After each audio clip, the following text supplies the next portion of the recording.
Number 163.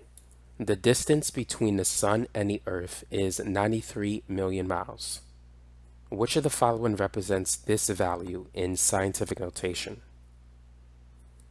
So looking at our answers, it all says 9.3, but with different exponents. Here we have 10 raised to a positive exponent, and here we have 10 raised to a negative exponent.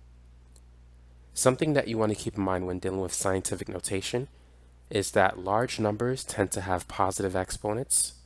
Small numbers between 0 and 1 will have negative exponents.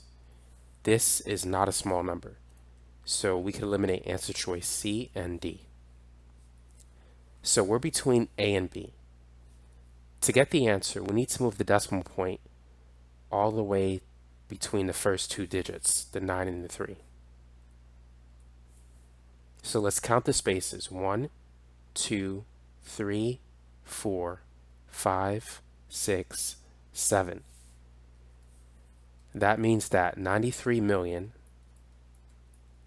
is 9.3 times 10 to the 7 in scientific notation, because we have to move the decimal point 7 spaces to the left to get the decimal point between the 9 and the 3.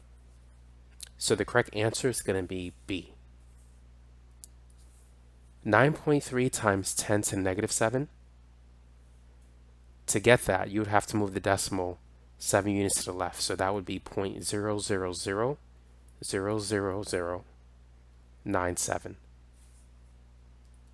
93. So this is 3, 6, 7. So that would correspond to this number. So the reason why I showed you that is that when you see a number in scientific notation, if the exponent is negative, you're dealing with a very small number between 0 and 1. When the exponent on a 10 is positive, you're dealing with large numbers.